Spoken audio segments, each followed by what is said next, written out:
ನಮಗೆ ಜೀವನ ಡಿಸಿಪ್ಲಿನ್ ಬೇಕು, ಪಂಕ್ಚುಯಾಲಿಟಿ ಬೇಕು, ತುಂಬ ಜೀವನದಲ್ಲಿ ಟೈಮ್ ಬೇಕು, ಆರೋಗ್ಯ ಬೇಕು, ಎಲ್ಲ ಬೇಕು ಬೇಕು ಅನ್ನೋ ಲಿಸ್ಟ್ ಇದೆ. ಆದರೆ ಅದಕ್ಕೆಲ್ಲ ಒಂದು ಮೋಟಿವೇಶನ್ ಯಾರು? ನೀವು ಎಬ್ಬಿಸ್ಲಿಲ್ಲ, ನೀವು ಹೇಳ್ಕೊಡ್ಲಿಲ್ಲ, ನೀವು ಮಾಡಲಿಲ್ಲ, ನೀವು ಕಲಿಸ್ಲಿಲ್ಲ ಅಂತಲೇ ಕೂತ್ಕೋತೀವಿ. ಬೆಳಗ್ಗಿನ ಜಾವ ನೀವು ಹೇಳಿದ್ರೆ ನಿಮಗೆ ನೀವೇ ಮೋಟಿವೇಶನ್. ಬೆಳಗಿನ ಜಾವ ಏಳಬೇಕು, ಬೇಗ ಏಳಬೇಕು. ಆ ಸೂರ್ಯನ ಕಿರಣ, ಆ ಮೊದಲನೇ ಕಿರಣ, ಅರುಣ ಪ್ರಭೆ ತಗಲ್ಬೇಕು ನಿಮಗೆ. ಆವಾಗ ಅದ್ರದ್ದು ಮಜಾ ನಿಮಗೆ ಗೊತ್ತಾಗುತ್ತೆ. ಅದು ನಮ್ಮ ಒಳಗಡೆ ಒಂಥರ ಒಂದು ಚಕ್ರ ವ್ಯೂಹ, ಆ ಎನರ್ಜಿ ವ್ಯೂಹ ನಿರ್ಮಾಣ ಮಾಡುತ್ತೆ. ಇದು ಅನುಭವದಿಂದ ಹೇಳ್ತಾ ಇರೋದು. ಯಾರು ಬೆಳಗ್ಗೆ ಹೇಳ್ತಾರೋ ಅವರು ಸೆಲ್ಫ್ ಮೋಟಿವೇಟೆಡ್ ಪೀಪಲ್. ಅವರು ಪರ್ಸನಲ್ ಟೈಮ್ ಸಿಗುತ್ತೆ. ಒಟ್ಟಲ್ಲಿ ಯಾರೂ ಎದಿರಲ್ಲ, ಗಲಾಟೆನೇ ಇರಲ್ಲ.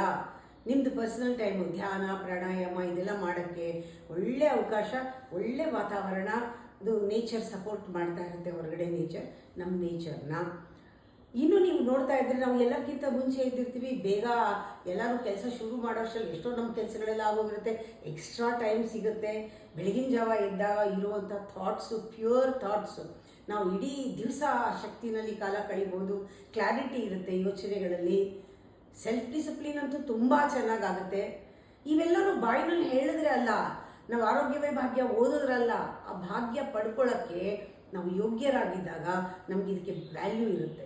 ಯಾವಾಗಲೂ ಹೇಳೋದು, ಯಾವಾಗಲೂ ಅಡುಗೆ ಮಾಡೋದು, ಯಾವಾಗಲೂ ತಿನ್ನೋದು, ಹೀಗಿದ್ದಾಗ ನೀವು ಬ್ರೇಕ್ಫಾಸ್ಟ್ ಮಾಡೋಕ್ಕೆ ಹೇಳುವಾಗಲೇ 8 ಗಂಟೆ ಆಗಿದ್ದರೆ ತಿನ್ನೋದು ಯಾವಾಗ?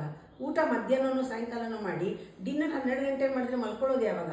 ಇಡೀ ದಿವಸ ಸೈಕಲ್ ಅಪ್ಸೆಟ್ ಆಗೋಗುತ್ತೆ. ದಯವಿಟ್ಟು ಬೆಳಗ್ಗೆ ಬೆಳಗಿನ ಜಾವ ಬ್ರಹ್ಮಮುಹೂರ್ತದಲ್ಲಿ ಎದ್ದು ಆನಂದನ ನೋಡಿ. ಎಂಥ ಶಕ್ತಿ ಇದೆ, ಆ ನೇಚರ್ ನಮಗೋಸ್ಕರ ಕಾಯ್ತಾ ಇರುತ್ತೆ ನಮಗೆ ಆಫರ್ ಮಾಡೋಕ್ಕೆ.